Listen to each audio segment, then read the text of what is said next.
Welcome to 5 Minutes with Pastor Lutzer. I'm so glad that you joined us again today as we continue our series, Making the Best of a Bad Decision. Specifically, we're talking about marriage. Many of us can testify that marriage has been very fulfilling. It has its challenges, but it has many, many blessings. But I don't need to tell you about the fact that there are many who are in unhappy relationships. Many, many years ago, here at the Moody Church, we had a speaker by the name of J. Allen Peterson, and he wrote a book entitled The Myth of the Greener Grass. I remember reading that book way back in the 1980s. I wasn't able to find my copy in my library, but I decided to write down some other myths that people have about marriage, and I think it will put marriage in perspective. The first myth is this, that my happiness is most important. That's what's really critical. A man said to me, I want to divorce because I'm unhappy, and I can't imagine that God would want me to be unhappy for the rest of my life. Well, think of Jesus in Gethsemane. What if Jesus had said, Father, I'm not going through with this because it makes me unhappy, and I don't think you want me to be unhappy.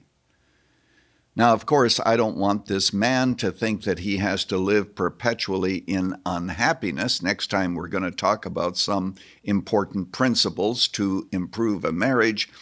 But the first issue is not your happiness. To put it as clearly as I possibly can, your holiness is more important than your happiness. Let me go to a second myth. I have to just find the right person, to find my soulmate. When I came to Moody Church 40 years ago, there was a man whom I shall call John. His name actually was not John, but I use that name.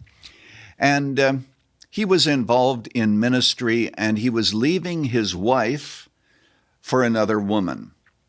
Many men here at Moody Church, to their everlasting credit, went to where he was working to try to talk him out of his decision. But I remember him telling me, Pastor Lutzer, I've been living in a desert. Now I have found my oasis, and you're telling me to go back to the desert. He and his wife had a son, but he walked away from the marriage, and he married his soulmate, this wonderful oasis. About 10 years later, he wrote me a 10-page letter. I think I still have it somewhere. I'll never forget it.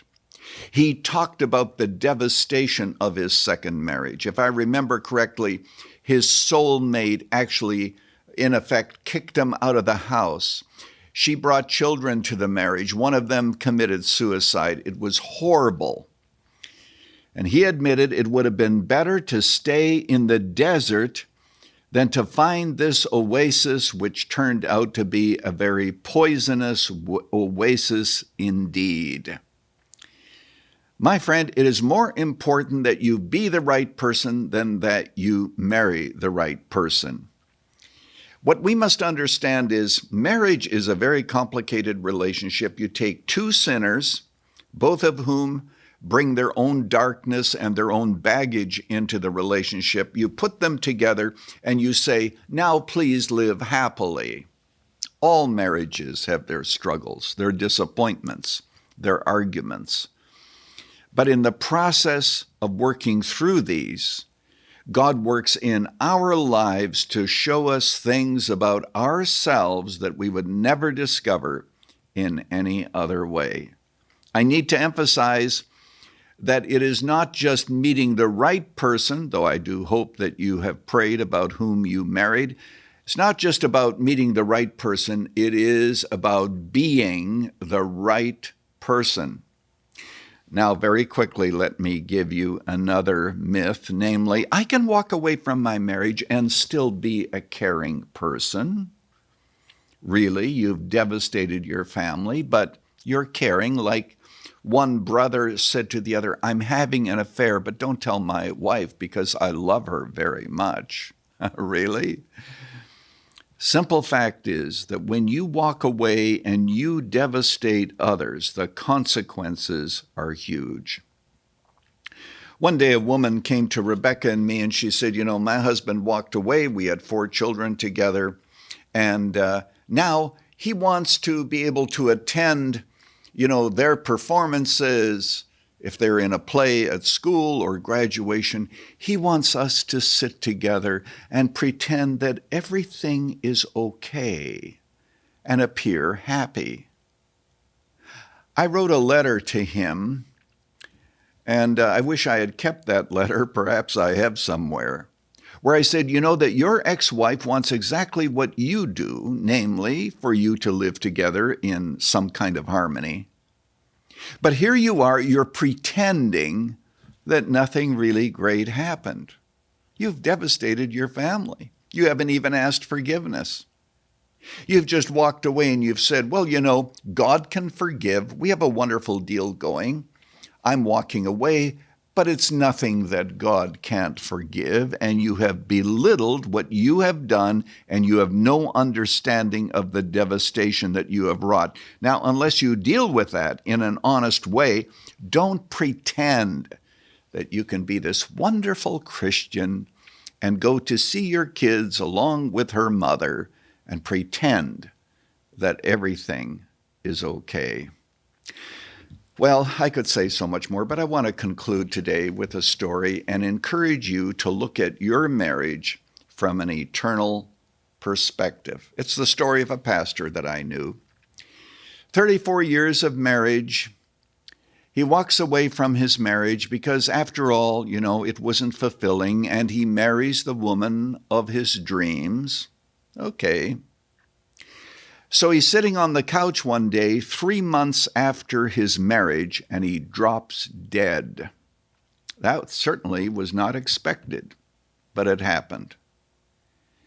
Now, I want to ask you a question. If he were to look at his marriage from the standpoint of eternity, would he have made this decision? Would he not, as a Christian, have said to himself, it would be better for me to continue to live within my marriage, even though it isn't everything I'd like it to be, than to marry someone, drop dead shortly after, and have to explain all this to Jesus at the judgment seat? And by the way, here's an interesting issue. He's there, his body is there. He's having a funeral, of course, and people are there, and here's his casket.